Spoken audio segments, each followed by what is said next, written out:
독수리 둥지를 만드는 신앙이라는 제목의 말씀으로 하나님 말씀 선포하도록 하겠습니다. 지난주에 우리 부교육자들이 전화를 받으신 분들도 많고 제 전화를 받으신 분들도 많겠죠. 어르신들에게 전화를 드렸고 젊은 분들한테도 이렇게 전화를 드렸더니 한 젊은 여집사님이 어떻게 지내세요? 이렇게 말했더니 저 확진자 되었어요 이렇게 이야기하더라고요. 천천히 다시 이야기했는데 확진자가 되었습니다 이렇게 자기 몸이 불어나고 있다고, 집 안에서만 지내고 있었더니 굉장히 힘들다라는 어떤 이야기를 했습니다. 하나님께서 우리를 어떻게 사용하시려고 이렇게 연단하실까, 그런 어떤 생각들을 해보는 한 주간을 보내었습니다. 실제 편하다라고 생각하는 그 생활 속에서는 연단이 이루어질 수가 없습니다. 연단되지 않는 일꾼은 없습니다. 반면에 어렵고 힘든 과정을 잘 이겨냈던 많은 믿음의 성도들은 연단되었기 때문에 큰 그릇으로 또 수많은 사람들에게 기쁨을 주는 그런 어떤 사람으로 쓰임받는 것들을 보게 됩니다. 연단이 우리에겐 참 소중하고 중요한 것이구나, 그런 어떤 생각들을 해보는 것이죠.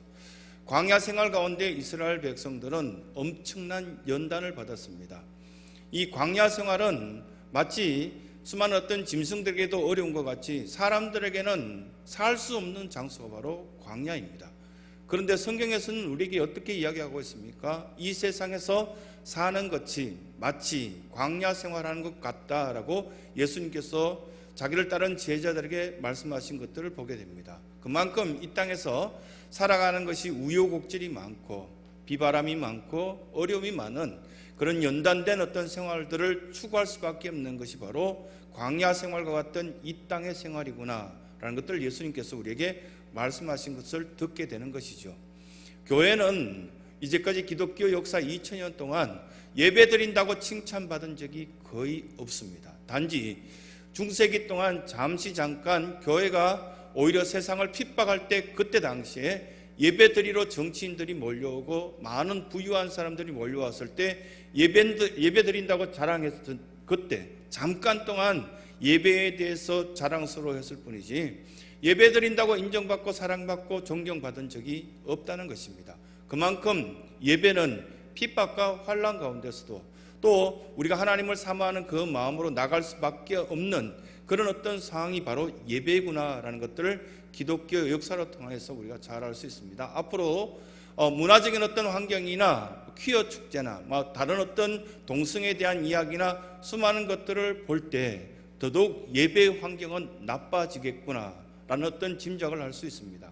그뿐만 아니라 이슬람권이 이 문화 속에 파고들어오고 교회 옆에 이슬람 성전을 짓겠다라는 이야기들을 들어볼 때 앞으로도 많은 예배 위협을 우리가 받을 수밖에 없겠구나 어떤 생각들을 해봅니다.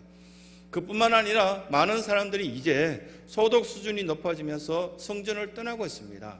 예배에 대해서 다른 방법을 생각하고 있습니다. 그러나 하나님은 만남의 축복들을 이야기하시며 이렇게 대면하면서 하나님 앞에 나오기를 바라시는 그 주님의 뜻을 우리는 발견하게 됩니다.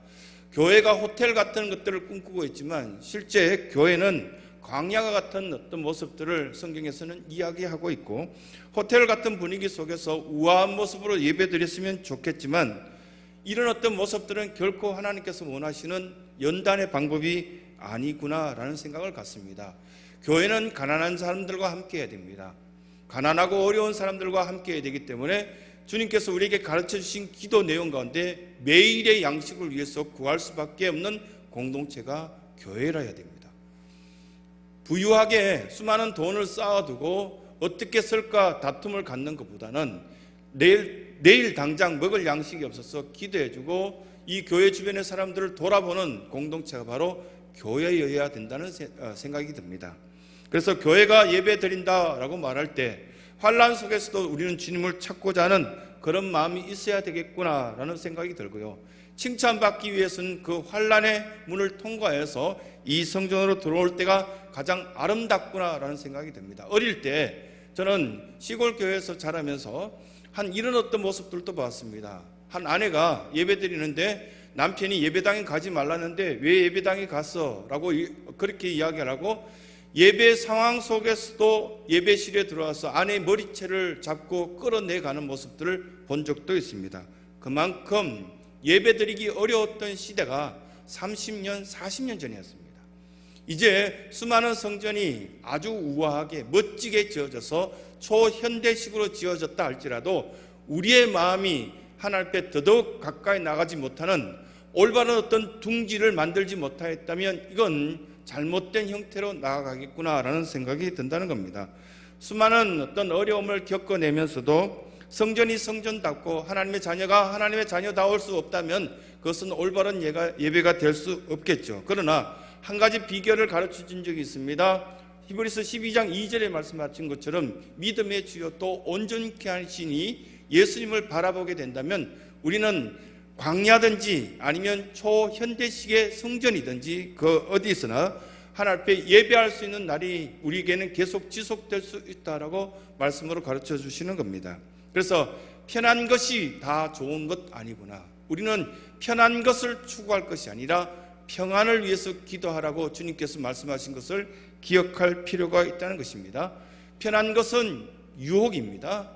그리고 또한 인기 있는 것은 유혹입니다. 오늘 주신 말씀 10절, 11절, 12절 단 3절의 말씀은 모세가 광야 40년을 거친 후에 이제 마지막 가나안 땅을 들어가기 전에 두 손을 높이 하늘을 들고 이스라엘 백성들 향하여 축복하듯이 그의 말씀들을 선포한 내용이 바로 오늘 10절, 11절, 12절 말씀입니다. 10절 말씀에 보면은 이스라엘 백성들을 향하여서 우리 믿음의 백성들을 향하여서 편한 것이 유혹이다고 또한 인기 있는 것이 유혹이다고 그것에 벗어나서 평안을 구하라 라는 어떤 메시지를 우리에게 선포해 주고 있는데 황무지 광야와 같은 인생이다. 우리에게 그렇게 말씀해 주고 있는 것을 보게 됩니다. 40년 동안 직접 경험했죠. 황무지를 지나왔고 광야를 지나오면서 너무 어려운 어떤 시간들을 보냈습니다. 잠시 잠깐 이번 주에도 날씨가 더워지면서 19도, 20도 가까이까지 올라간 적이 있습니다. 그랬더니 성도들이 잠깐 어떤 성경 필사한 내용들을 교회에 제출하기 위해서 걸어오셨다가 너무너무 더웠습니다. 목사님 더워서 죽을 뻔했습니다. 그렇게 이야기하더라고요. 뭐 겨우 이제 몇 도 올라갔다고 해서 더 죽을 뻔했는데 광야 생활 가운데 40도 50도 올라간 그 사막 가운데 한가운데로 지나온 이 이스라엘 백성들, 하나님의 백성들은 오죽 힘들었겠나 생각해 봅니다. 그들은 광야 가운데 이 황무지 가운데 걸어오면서 절박한 상황 가운데 하나밖에 건질 것이 없구나라는 것을 이들은 발견하였습니다. 하나님입니다. 밤에는 짐승들이 울부짖는 소리를 들으면서 결국은 자기에게 찾아와 주시고 만나 주시는 그 하나님, 만나 주시고 여기서는 호위해 주시겠다라는 말씀을 이 10절 말씀 가운데 해주고 있죠. 만나 주시고라는 어떤 말씀들을 제가 갖고 있는 그 히브리어가 나오는 성경책을 봤더니 만나 주시고라는 어떤 이 만나다라는 단어, 히브리어 단어 속에서는 다른 어떤 단어의 뜻이 담겨져 있습니다. 만나다, 마차, 히브리어로는 마차라고 했습니다. 이 마차라는 단어는 찾아오다라는 그런 뜻이 있었습니다. 예수님의 제자들도 예수님이 찾아갔습니다. 우리의 믿음이 연약한 것 잘 알고 있습니다. 그리고 또한 먼 곳에서 바라보면서 성전에 갈까 말까 그렇게 우리의 마음이 동요가 일어날지라도 결국은 우리의 육신이 원한 쪽으로 기울여지는데 하나님은 그런 연약한 심령을 바라보시면서 우리에게 마차, 만나다, 찾아오다라는 말씀을 해주고 있다는 사실입니다. 결국은 우리를 만나기 위해서 찾아오다라는 어떤 이 마차라는 단어를 이 10절의 말씀을 우리에게 해주시면서 내가 하나님 앞에 예배실로 온 것 같지만 실제로는 이 예배실에 하나님께서 우리를 찾아오셨다라고 그렇게 말씀하신 것을 보게 되는 거죠. 또 하나는 호의하다 인 사마르라는 어떤 단어인데요. 이 사마르라는 단어는 엄마가 사방으로 이쪽 저쪽 양쪽을 완전히 이렇게 사면으로 다 보호하고 있는 상태, 이 단어를 쓸 때 호의하다, 보호하다, 지켜주고 있다 그런 뜻으로 이 사마르라는 단어를 쓰고 있습니다. 만약에 이런 일이 없다면 실제 여기 앉아있는 저나 여러분들이나 수많이 걱정했던 것처럼 지난주에도 성도들이 이렇게 우리 남자 집사님들도 가끔 찾아오셔서 목사님이 절대 이렇게 전염되시면 안 됩니다. 만약에 목사님이 전염되면 일단 뉴스에서 볼 수 있겠죠. 이렇게 이야기하시더라고요. 제가 뉴스에 나오면 안 되죠. 그래서 하나님께서 지켜주시는 것 같아요. 이렇게 이야기하고요. 너무너무 교회가 많이 욕먹으니까 성도들에게 더 이상 해가 되지 않도록 우리가 지키고 있는 거 아니겠습니까? 그런 어떤 이야기도 나눴는데 하나님이 얼마나 답답해 하시겠습니까? 하나님은 여러분들을 호의하시고 사면으로 지키시고요. 여러분들이 하나님 앞에 손 내밀 때마다 만져주시면서 걱정하지 말라고. 그러나 너무 보면은 비윤리적인 비도덕적인 어떤 방법으로 나는 믿음이 있으니까 괜찮아, 이런 이딴 소리는 하지 말라고. 그렇게 하나님께서 말씀하시며 윤리와 도덕을 지켜가면서 사회적인 어떤 여러 가지 통념적인 것도 지켜나가되, 그러나 믿음까지 잃어버리지 말으라고. 편한 것을 위해서 평안을 버리지 말라라는 말씀을 우리에게 해주고 있는 것들을 보게 되는 것입니다. 하나님은 우리를 호의하시기 위해서 오늘 또 예배시로 부르신 겁니다. 위험에 빠뜨리려고 우리를 이 예배시로 부르신 것이 아니라 우리들의 마음을 다시금 만져주시고, 마음이 무너지면 다 무너지거든요. 생각이 무너지면 모든 것들이 무너지거든요. 그래서 우리를 지키시는 세상적인 어떤 평안을 위해서 우리에게 주신 것이 아니라 하나님께서 주신 평안, 내가 이 땅에 와서 너에게 세상이 주는 것과 같지 않은 평안을 주노라고 말씀하신 그 예수님의 말씀을 우리는 기억나게 만드시는 것들을 보게 되는 것입니다. 그래서 편하다라는 어떤 것을 추구하는 것이 아니라 우리는 평안을 추구하게끔 만들어서 독수리의 둥지를 만들어가고 있구나라는 것들을 느끼게 되는 것이죠. 또 한 가지는 우리를 사랑하시기 때문에 연단하시는 것들을 이 모양 저 모양으로 체험하게 됩니다. 이렇게 보면은 아이들 가을 운동회 때 가보면은 그 아이가 1년 동안 어떻게 자랐는지를 잘 볼 수 있습니다. 친구들도 막 소개하고요. 사회성도 좋아진 아이들을 보면 참 밝은데요. 혼자 놀고 있고 혼자 먹고 있고, 또 이렇게 보면은 운동회 여러 가지 시합들이 있는데 그 시합 속에서 어쩔 수 없이 달려가고요. 나약하게 빠진 어떤 모습들을 보고 아빠들은 이렇게 이야기합니다. 다음 달부터 우리 아이가 이제 태권도 도장 좀 가보겠냐 이렇게 말하는데, 태권도 도장 무서워서 싫어요 이렇게 말하면 아빠들이 답답해합니다. 그런데 보면은 아주 엄마들이 아주 당차게 이야기하죠. 다음 달 태권도 도장 등록할 테니까 가.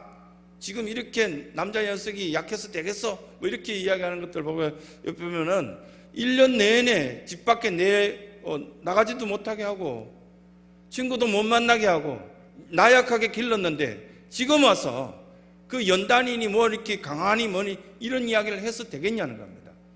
우리 성도들도 보면은 환난이나 어려움, 여러 가지 위험한 요소들 왜 없겠습니까? 그런 어떤 요소들이 있을 때마다 하나님은 우리를 지키시기 때문에 절대 우리에게는, 믿는 성도들에게는 환난도 없고요 어려움도 없습니다, 이렇게 가르치는 것은 미신적인 신앙이라는 겁니다. 모세가 이스라엘 백성들을 향하여서 내일 아침에도 태양이 떠오르게 되면 우리에게는 더위가 있을 겁니다. 그러나 우리가 하나님을 찾을 때 하나님은 그 더위 속에서도 우리를 지켜주실 것입니다. 믿음으로 나아갑시다. 이것이 모세의 방법이었거든요. 더위도 이겨내고 늦은 밤속에 추위도 이겨냈던 이스라엘 백성들은 가나안 땅에 들어갔을 때 여기가 바로 천국 같다라고 말할 수 있지 않겠느냐는 겁니다.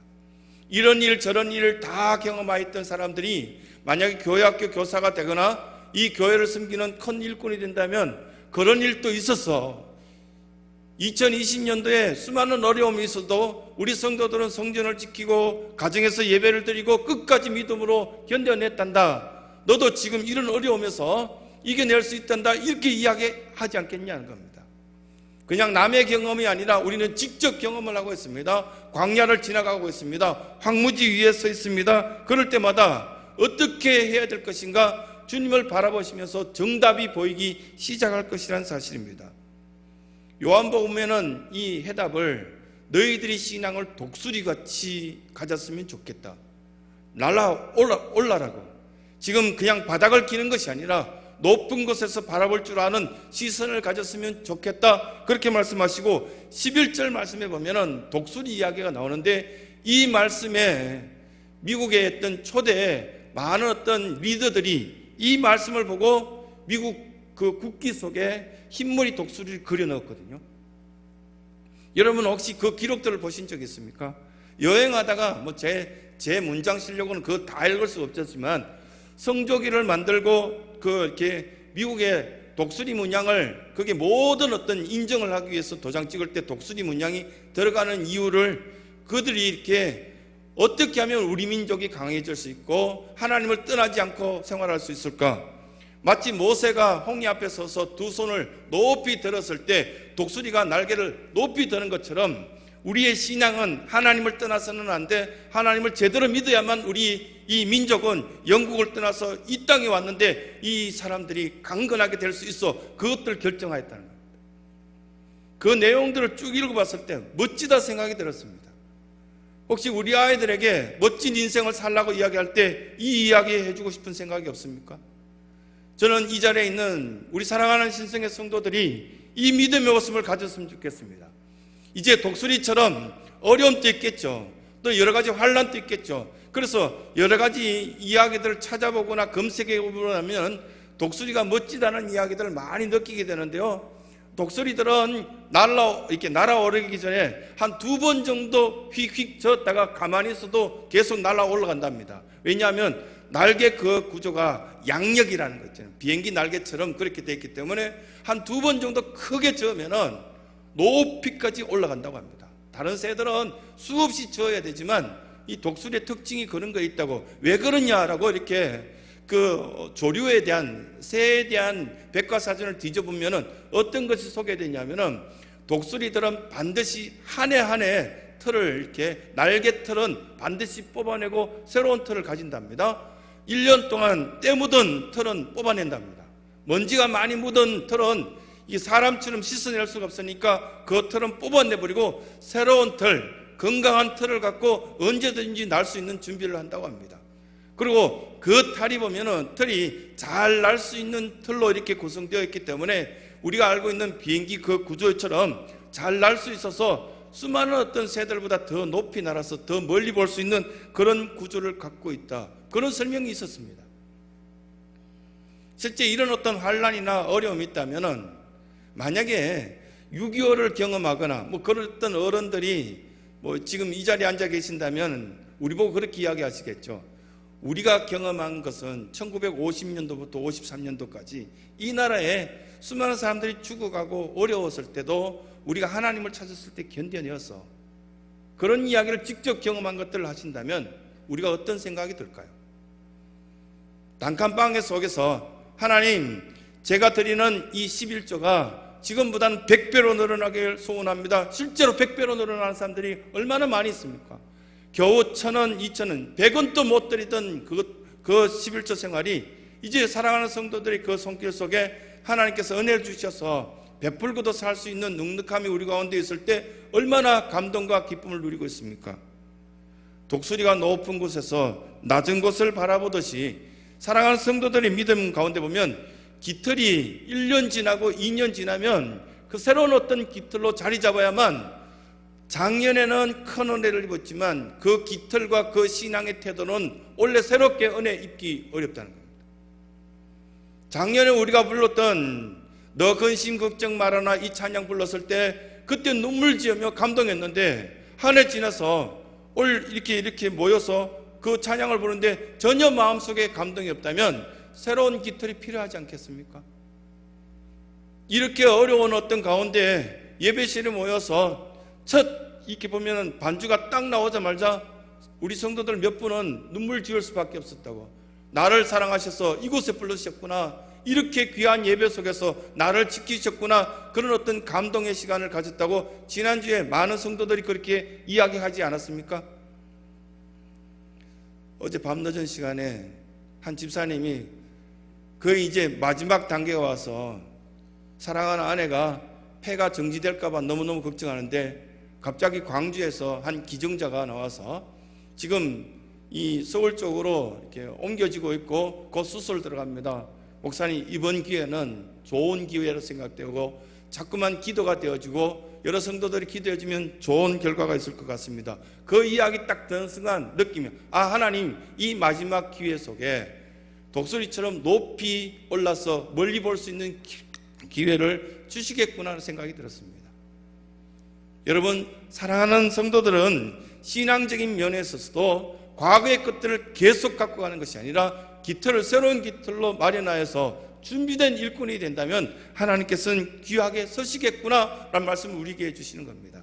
신앙이라는 것은 농사 짓는 것과 비슷합니다.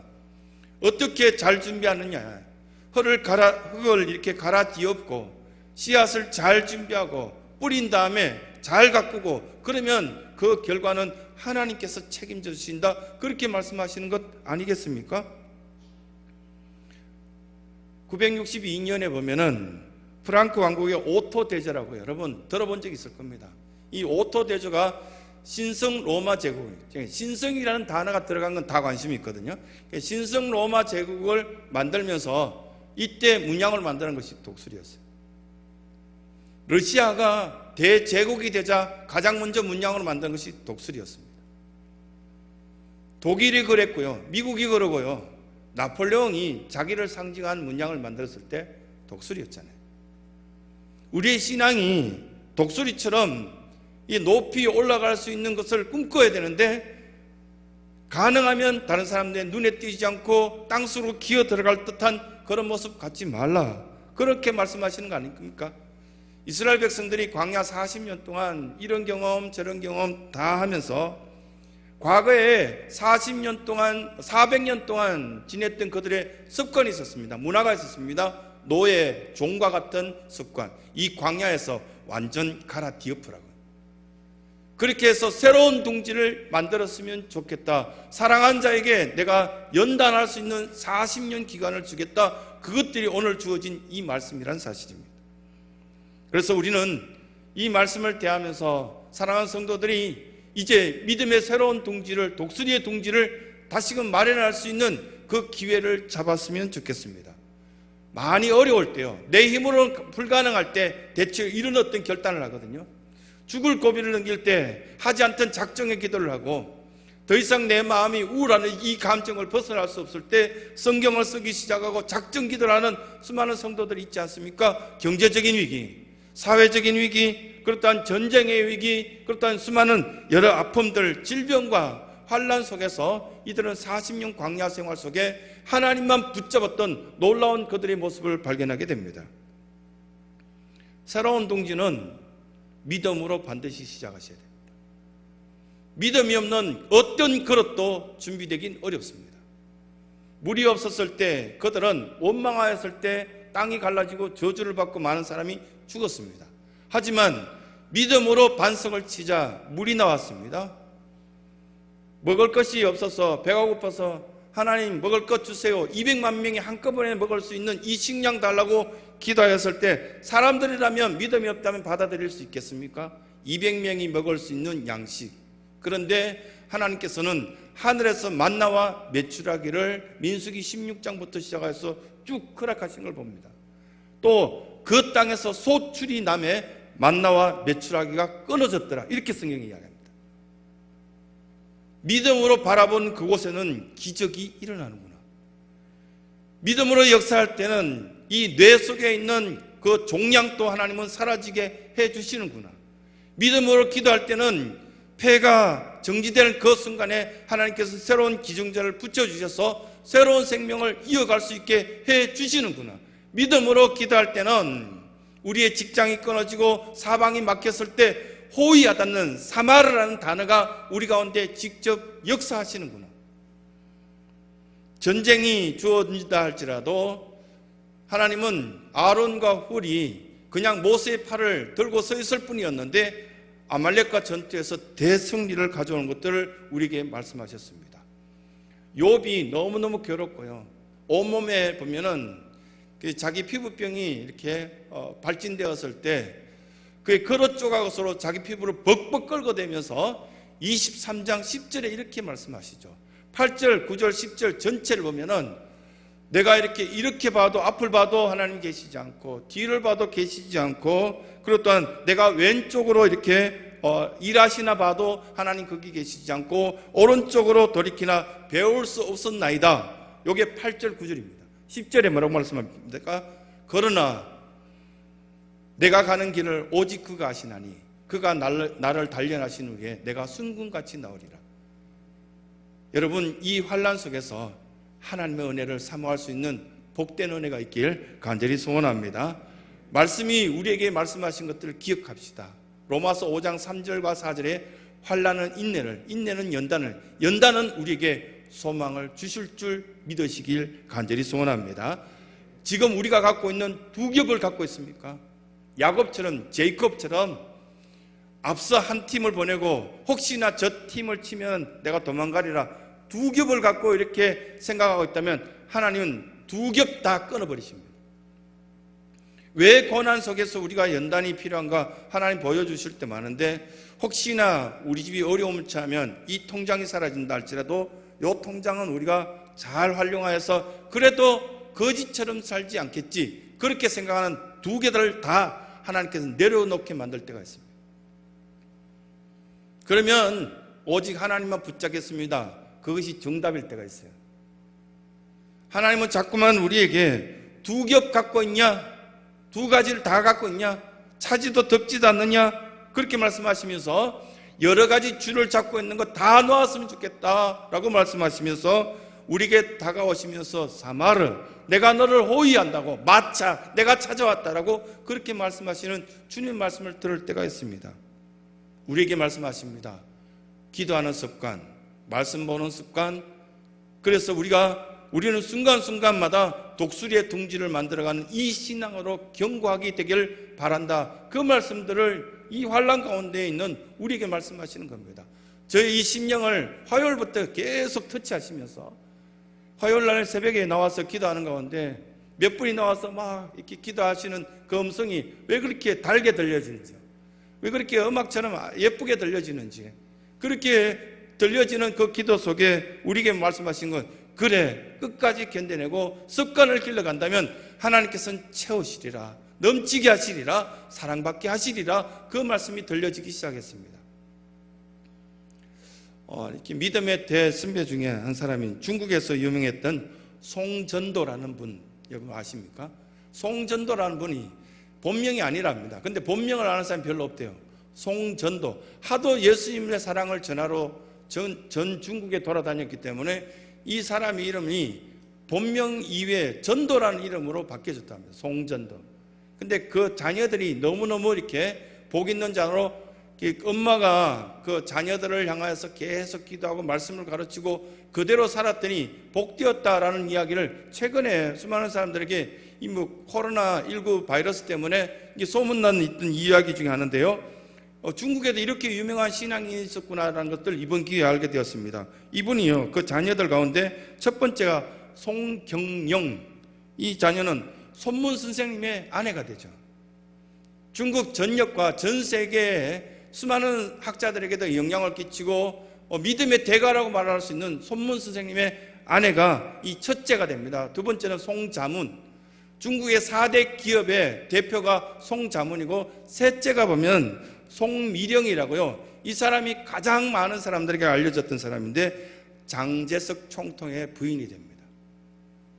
이 세 자녀가 엄마가 끊임없이 전도하면서 나에게 일러주신 둥지를 잘 만들면, 믿음의 구조를 만들면 그 믿음의 구조 속에서는 반드시 성령의 열매가 있단다. 이것들이 이루어졌다는 사실입니다. 오늘 예배를 드리고 하나님 앞에 나온 여러분들의 심령을 만지시고 새롭게 세우실 그 성령의 역사를 사모하시면서 또 한 주간 동안에도 여러 가지 환난과 나쁜 이야기가 들려온다 할지라도 오직 하나님만 바라보며 독수리의 둥지를 새롭게 만드는 것처럼 신앙의 둥지를 잘 만들어갈 수 있는 귀한 성도들의 삶이 되시길 간절히 소원합니다.